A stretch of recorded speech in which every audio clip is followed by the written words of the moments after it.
MC. I'm Raj. I'm Ken. I'm Kat.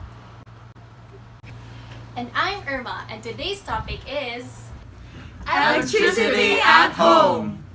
So today we'll talk about energy consumption at home and understanding and calculating our monthly bill, which rest assured is not as complicated as it seems. We will also be tackling about ways to conserve electricity, some safety precautions, and what to do should emergency arise. So what are we waiting for? Let's start! When it comes to electricity bills, we commonly hear the word VECO, which stands for Visayan Electric Company. VECO is the second largest electricity utility in the Philippines. It serves the cities of Cebu, Mandaue, Talisay, Naga, and the municipalities of Consolacion, Liloan, Minglanilla, and San Fernando. As clients, it is important to know what we are paying for. Important information to note that if you receive a green bill, the prior amount due was fully paid on or before its due date, while a red bill signifies that it wasn't. A red bill also states a notice of disconnection to be carried out after 48 hours upon receipt of the red bill, provided no payment has been made. So here's a sample electricity bill. Let us discuss some of its important parts. First is the account number, which is the most important piece of information when paying or inquiring about our account. Second is the customer information, which refers to the account holder as well as to the address to which the bill will be delivered. We also have the metering information, which contains details on the service meter, service period, and billed consumption. Below it is a message box which tells valuable information, tips, and news related to the client. In the lower left portion, one can see a consumption history, which graphs the electricity consumption in the last 13 months. Under the first division, that generation chart refers to the point of electricity supply generated and sold to VECO from the different power plants owned by the independent power producers. Meanwhile, the transmission charge is the cost of delivering electricity from the power suppliers to the receiving point distribution of VECO. Lastly, the system's loss charge is the electricity used up in the distribution system for delivering power from VECO's receiving point to the consumer's metering point. RA 9136 provides the interclass subsidy shall be removed, except the lifeline rates applicable to low-income residential electricity users. For the third division, the distribution charge refers to the cost of distributing electricity from VECO's receiving point to its customers. Meanwhile, the supply or customer charge is the cost of billing, collection, and various customer-related services, whereas the metering charge is associated with measuring the amount of energy consumed, which include meter installations, accessories, and meter reading. For the last division, the government charges include local franchise tax, value-added tax, and universal charge. And lastly, of course, we have the due date, which is the date by which you have to settle your account to avoid surcharges or disconnection. Knowing about these charges will help you understand and compute your monthly bill. So how do we compute by ourselves our total power consumption per month? The first step we have to do is to list our appliances and their corresponding number of units. We also have to know the voltage rating, power rating, and current rating. The voltage rating is constantly 220 since we are here in the Philippines. The power rating or the current rating can be found in our appliances. And should there be any missing information, we can use the formula P equals V times I. For this column, we supply the approximate hours we use these appliances per day. For the energy consumption, we multiply the number of units times the power rating times the hours per day and divide it by 1,000 since the unit is kilowatt hour. We add these all up and multiply them by 30, which is the number of days per month. Energy conservation is the process of identifying and taking steps to reduce overall energy usage.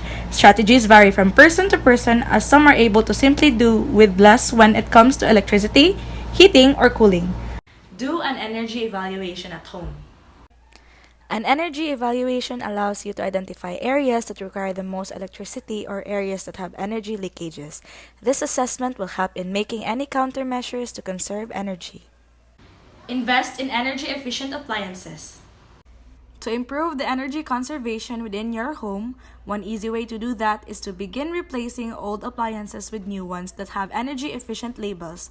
Be sure to look for the Energy Star ratings on the logo on appliances, which indicate the appliance uses up less energy. especially for things like your washer, dryer, or even refrigerator, which is an appliance that runs for 24/7. Use power strips when possible. Power strips are the devices that plug into your wall and offer a number of sockets to plug in your other electronics. Power strips are useful for users to avoid overloading electrical outlets and prevent them from draining unnecessary energy and efficiently distribute energy. Switch to LED light bulbs. Energy-efficient bulbs are variations on the traditional incandescent variety that offer a number of energy-saving benefits. LED bulbs have greater overall efficiency with much longer life than incandescent bulbs, making up for their greater upfront cost. LEDs have a more durable bus than other bulbs and do not burn out as traditional lights do, but rather dim into darkness. Turn off televisions, radios, and computer monitors when not in use. Leaving a television set on may use up less energy, but combining this with multiple devices running at once means the tiny energy may actually be a bit larger than we realize. Simply power down devices when you're not using them. Let us move on to safety precautions. Electronics and electrical appliances can be really dangerous. Electricity in these electronics can cost you your life if you are not especially careful. Here are some tips on how to be safe when you're handling appliances with electricity. Check wirings. You yourself are a vector of electrical charges, given that your mind is also sending weak electrical impulses. So your body is a good conductor of electricity.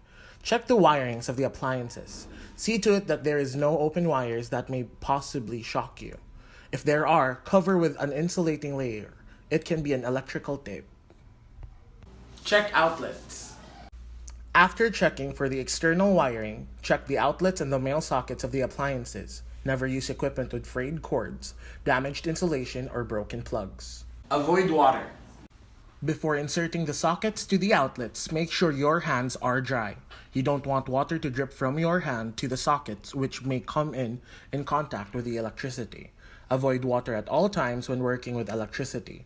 Never touch or try repairing any electrical equipment or circuits with wet hands. It increases the conductivity of the electrical current. Use insulated tools. Always use insulated tools while working. Always use rubber gloves and goggles while working on any electrical circuit. Check the signs. Electrical hazards include exposed energized parts and unguarded electrical equipment which may become energized unexpectedly. Should always carry warning signs like shock risk. Always be observant of such signs. What to do during emergency situations? Electrical fires. During fires, make sure that the charring is not close to any electrical wires and do not use any electric conducting liquids such as water to put out the fire. If the fire or charring happens at night, switch off all the power at the main switch and use a battery-powered torch to guide you. As fire and electricity combines, things go from bad to worse as a short circuit could start and you may not be able to rely on circuit breakers interrupting the circuit. A fire in the roof is really bad news as mostly the spine of your electrical cabling runs in the roof and fire spreads very effectively. You can use fire extinguishers such as carbon dioxide, sodium, or potassium bicarbonate and ammonium phosphate. Electrical fires are classified as Class A fires, but in many cases there could also be Class B fires, which include flammable liquids like oil. A fire extinguisher for Class B and E fires is therefore a very handy thing, particularly in the kitchen. Lightning. Move to a low point. Lightning hits the tallest available object, so get down low in a crouched position if you are in an exposed area. Stay away from trees. Avoid metal. Don't hold on to metal items like bats, golf clubs, and tools. Stay away from metal sheds, clotheslines, poles, and fences. Stay away from water, including pools, lakes, puddles, and anything damp, like grass. Don't stand close to other people. Spread out. Flooded areas.